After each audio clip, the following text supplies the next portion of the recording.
and the research isn't finished. So that means that you're not getting good information, but there's no way for you to know that because they don't say it. So that affects all of us when we have different information coming into us, and it affects our knowing what to eat and what not to eat at any given time. So this says once you're used to eating nutrient-dense food, your body will feel slow and sluggish if you eat something less wholesome. Is there anyone in the room that experiences that? Has eaten less healthy, but then went to eating a more healthful diet and found that if they stray from it, they feel it in their body? Really? Yes? Okay, could you give us an example? I can think of one, but if you start slacking off, that's what you mean. Slacking off. Yeah, Uh-huh. yeah, and it has its effect on you. Yes. Okay. Good. One bag of salty potato chips. Ooh. Can seem like such a good idea walking across town on 96th Street from Broadway to between Columbus and Central Park. Can seem like such a good idea. It's late, I'm a little hungry. There you go. So where do you think I feel it in my body if I do that? Does anybody have any ideas of where I feel it? Yeah, after I eat it. No, after, say 3 to 4 hours later, something, or 2, middle of the night. Somewhere around your stomach, in the middle, everywhere. Your heart? Huh? Heartburn? Heart, no. You feel thirst? I do get thirsty, but that happens anyway. Yeah. I feel it in my feet. Oh, My feet tingle.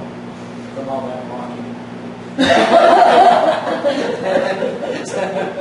They tingle because I walked. They tingle because of the increased salt in my body. If I don't have that salt, it doesn't happen. So it's a reaction in my body that I recognize. I don't necessarily think of it when I'm eating the potato chips, but later on I get that. Can we go to the next slide? So it says live longer and stronger. And even good nutrition keeps muscles, bones, organs, and other body parts strong for the long haul. So eat vitamin-rich foods, boost immunity, fight illnesses. And this is something that we all know. So this is what I want to say about this. It's a little bit about what happened today when I was coming here also. What do we see around us when we're just out and about? What do we see? What kind of food do we see? Excuse me? Fast food, greasy. Yeah. And the other thing I'm thinking about is we see a lot of food. You know?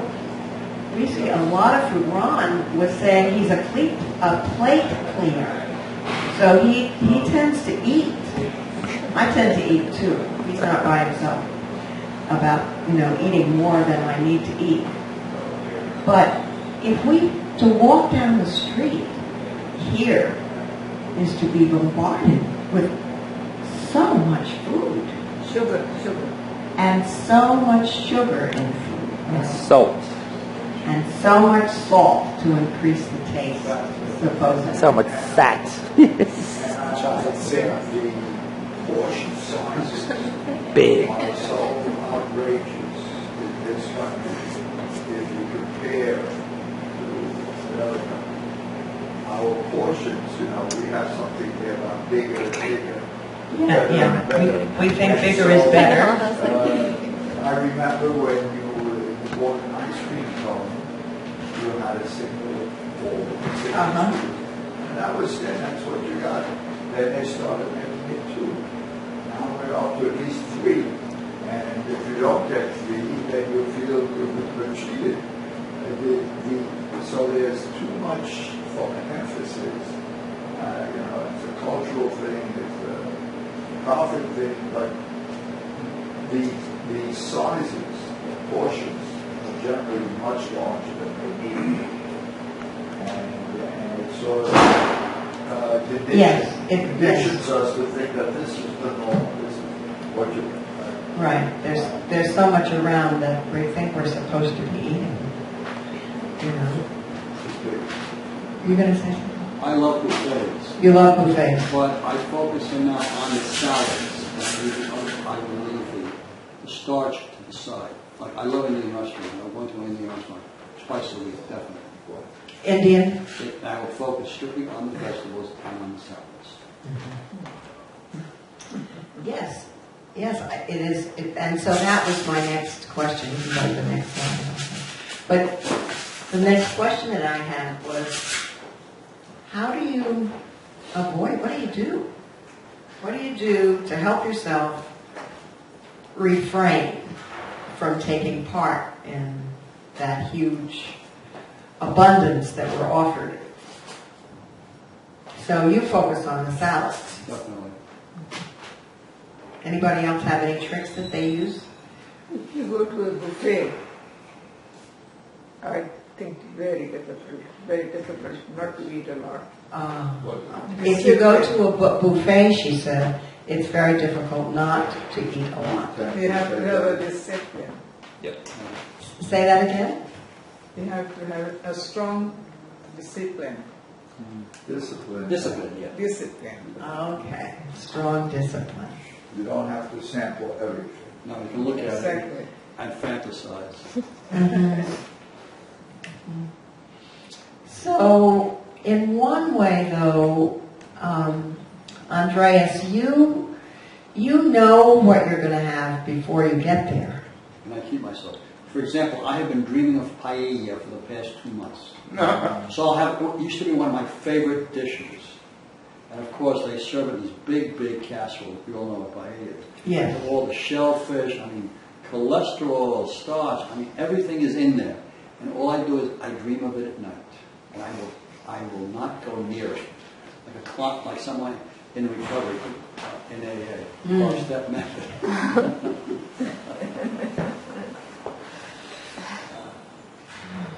So having a plan can be helpful. And not going to a buffet can be helpful. Whenever I have gone, everybody has complained after eating a lot. Oh my God, I ate too much. I ate too much. Yes. Don't Right. undo your belt. Yes, Harold. I don't know if it happened inadvertently, but I noticed for me over the last 5 years or so, and now it's become my way. I don't finish. I do the opposite. That I often find I eat smaller portions, and I don't eat as large meals. I eat now. Partly it's I don't know if it's coincidence, but I would say I eat 5-6 times a day. Okay. More like an animal picking, a pheromone. Yes. When I see something I like or I feel hungry. But I notice I can't eat. I can no longer eat a large meal. Okay. I go out for a big dinner and then I decondition, so that in a way it's probably good that I don't eat the large portions. I don't eat as much, and I see that I could. Sometimes I do it on purpose. I'll leave something over, also in the refrigerator, because tomorrow I'm going to want to drink that milkshake or whatever. Right. So I've gotten to be kind of stingy, and saving, saving a little bit. And it does help me on the next day. I eat something and it's there. And at the same time, I'm also eating probably less, probably a healthier amount. Okay, so what you're saying is really important for some of what I read also about nutrition for people over 70. They said that people over 70 usually don't have as much of an appetite as they did formerly, and that sometimes because they eat less, they get less nutrients. But that's also a time when it's important to focus on nutrients more because you are actually eating not as hungry when you eat. Now, of course, that's not true for everyone, but I think it's really important to think about. With my own eating, I try to eat about 5 times a day, and I try to eat small amounts. I'm not always successful with that, but that's what the goal is. Could we have your next slide? Yes, Rob. The people are less hungry. Is there a correlation with less active? Because they are less active, they are less hungry.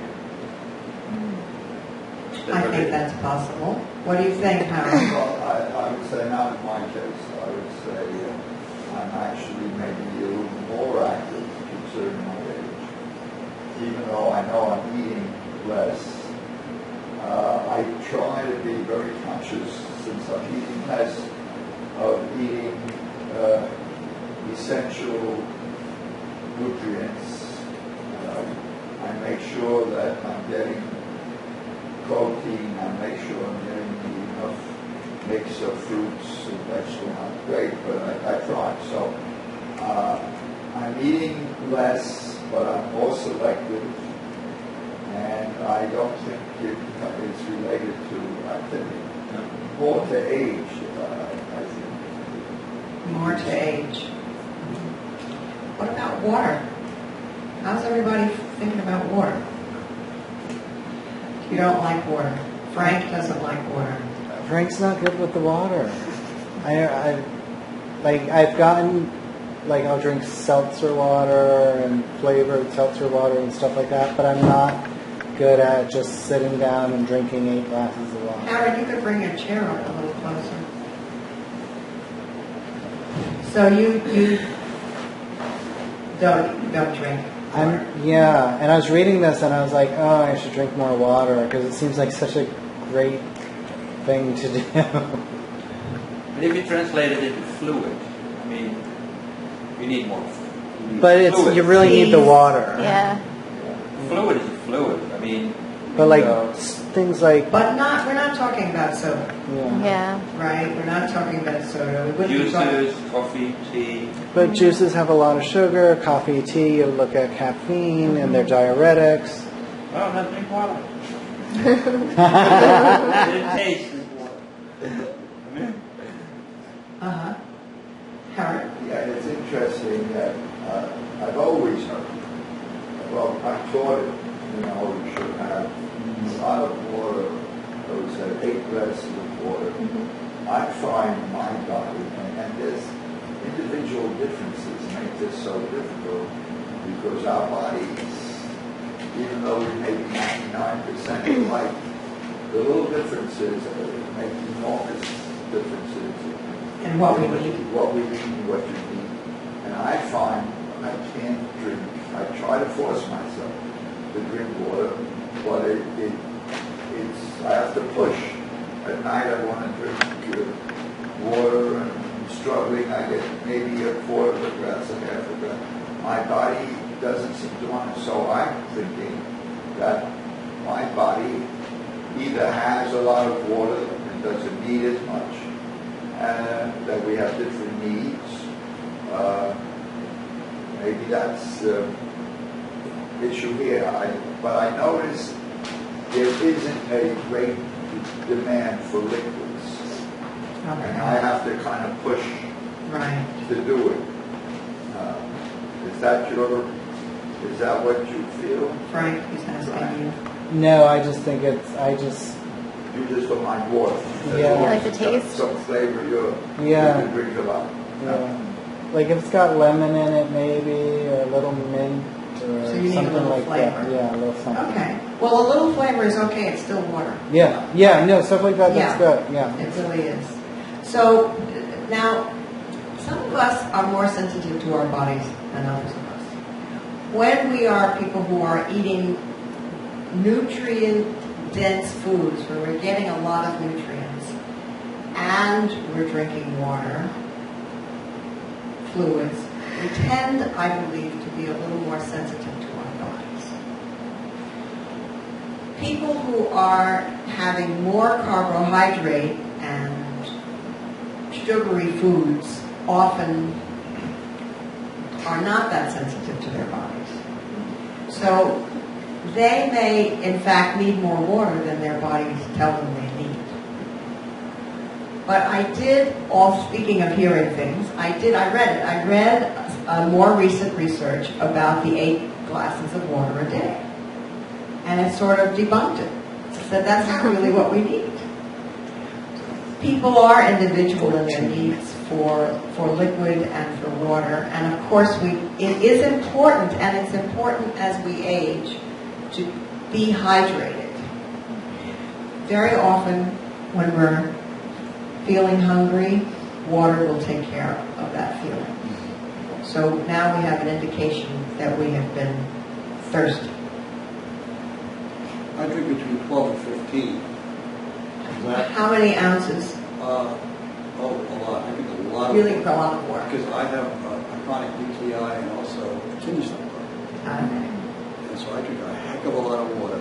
And since I got scared with the pre-diabetic diagnosis, I've given up soda completely. Coffee, tea, nothing in it, and water. That's it. And I feel much, much better. Okay. I mean, it's a pain in the toe a little bit running to the bathroom, but still, one feels good. One is really flushing the system. How many glasses? Like this. 8 glasses? Yeah, I drink 12 to 15. Did you train yourself? Or did you? I discipline myself because I went through several UTI episodes with very high fever, and since '94 I've passed about 40